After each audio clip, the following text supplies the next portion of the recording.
Hey, how's it going? All right. So today I'm going to cause a little controversy because there is a concept in marketing that if you've been around marketing for any amount of time, you have heard this concept, this framework, and I'm going to talk about it in a second and draw it out and everything and explain kind of what my beef is with it. But I, I have a real pet peeve with it because while it has some truth, I think it is very incomplete.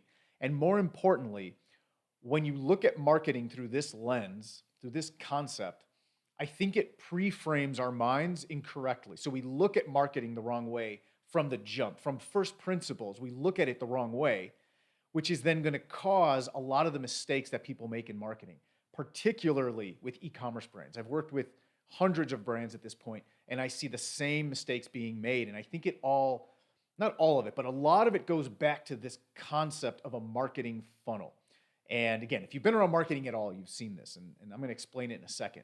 And I think there's a more complete way to look at it, a more complete concept. And if you can just have this simple shift in your paradigm and how you look at and frame your marketing, I think it's going to make a huge impact in your business because you're going to now see where the focus needs to be in your business and how the whole process actually works when you're trying to scale your brand.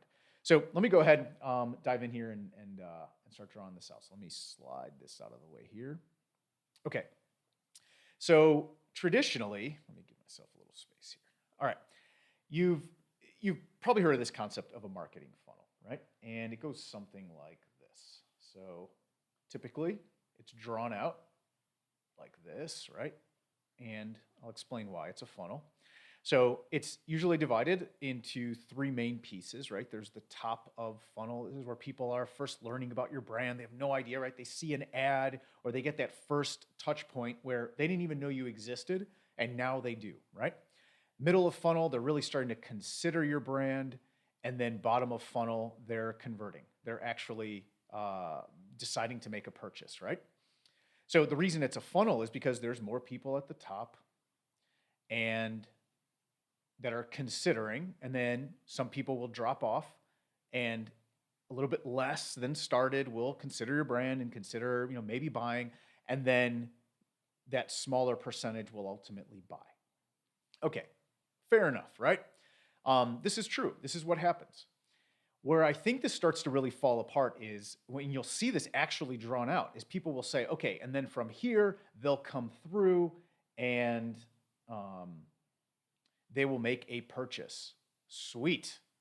And then what you do is you go here, and I've actually seen this drawn before, and you cycle them back up to here. So after they make a purchase, you bring them back to considering products and get them to purchase. And here's your funnel.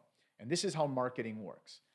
And this is where I think it really breaks apart because the idea that you're going to communicate with this buyer in the same way that you communicated with this person who was considering your product completely misses the mark. And it actually misses out on what is the most valuable part of your business, which is everything that happens after that purchase. So I think is a more accurate representation of what you should look at is in your business is not a marketing funnel, but a marketing hourglass. And the reason I say that is because it actually goes more like this.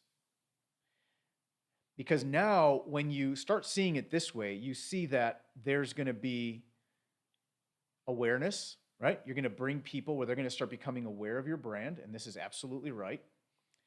And in a different video, different training, I talked about um, the pillars and the framework for building an eight-figure brand. And it starts with filling up your pipeline, lead generation, right? And then from leads, we work the leads and then we convert them. Now that's part of the process, right? We got to get leads in.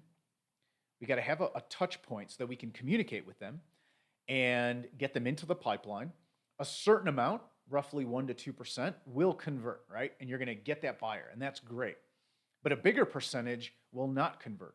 So they're going to be kind of stuck in this middle of funnel stage. And it's your job to work these middle of funnel people, either through email, retargeting, there's so many different ways, SMS, so many different ways to work them to push them down into this bottom of funnel piece where they, right here, the main thing that's kind of to us means they've made it to the bottom of the funnel because they haven't converted yet in bottom of funnel, right? But in e-commerce for us, it's they've added to cart. That's really the main checkpoint for us. So we're trying to get more people to add to cart, more people to get to checkout. Middle of funnel is typically going to be like visited the product pages and started to actually consider making a purchase. And then here they become buyers. So your framework that you're using, and again, I covered this in a different video, and check that out because that is the framework we use to scale all brands that we work with. But we first have to get them in as leads, and then we work the lead, and then we work on converting them down here. Okay, fair enough.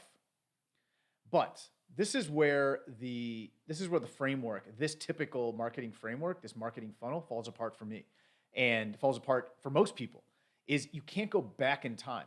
You're going to communicate and reach out to these people in a very different way. And when you start to do that, that's when you're going to start to see that after the purchase, it expands out because this is where the real value is in your business.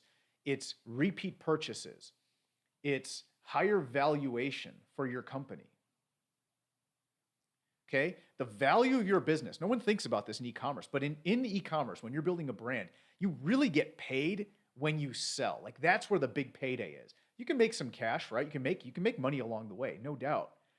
But the big payday comes when you take all the chips off the table or or get an investor who buys a portion of the company to help you accelerate growth. That's where you take kind of the big money off the table. So valuation is something that you should be thinking about from day one. How do you create a business that has a higher multiple? Because if you're making, if you're looking at, and I won't get into valuations, I'll do that in a separate video, but all the factors, it's important to know all the factors that increase valuation. One of them is the amount of value a customer has after the first purchase, right? Especially recurring revenue. So if you start thinking of just making one hit purchases, just kind of eating what you kill, right? Which is just they buy, you make money. They buy, you make money. And you're just kind of trying to get those first time buyers all the time. And every once in a while, maybe these people circle back and buy. Well, if that's the model, that is a very hard model to sustain. But when you start to see the wealth, the value, the big sort of like meaty part of the business is everything that happens after this purchase. So it's not just a funnel, it's an hourglass that, yes, it starts wide and pulls in here, but then it expands out. And the more that you can focus on expanding this out and making this as big as possible so that you make as much money and increase the valuation as high as possible, like that's the wealth of your business, okay? And how you do that is by creating recurring revenue, creating systems that continue to upsell and resell to existing customers and cross-sell other products, get them to buy more expensive products, get them to refer your product to their friends to create more top of funnel leads. But the way you do that is by nurturing and bond building with these customers. So it's everything you do after this point that really creates the massive wealth in your business. It's not here. This is all the engine. If you broke even on this entire piece of your business, the marketing funnel piece, just to drive people here and then focus on maximizing the value of these people, which is the fourth pillar, by the way. So if we go here, this is the fourth pillar.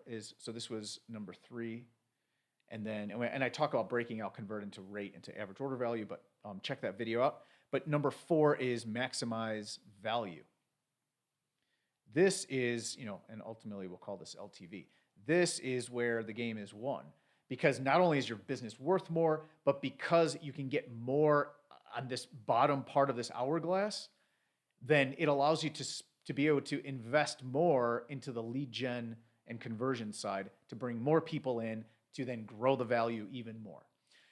So again, it might sound like semantics or kind of, basically kind of the same thing. It really is not. I think that if the concept of a marketing funnel was explained as a marketing hourglass first to people who are starting marketing, who are learning marketing, I think it would change the whole conversation. And all of a sudden, from the jump, you would be thinking, all right, yeah, I do all this stuff at the top of the funnel and middle of the funnel, bottom of the funnel, but it's ultimately just to get people into the bottom half of the hourglass.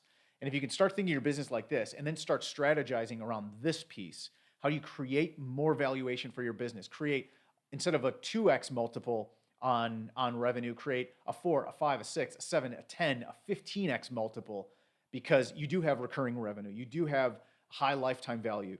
Um, it, it will, I think it dramatically impacts how you approach your business and how you approach your marketing. So hopefully this helps. And if it does, obviously leave a comment and let me know, because I would like to change the conversation around marketing funnel. And hopefully if you can start applying this, you'll start to see the results in your business. So go ahead, apply it, and I'll talk to you soon.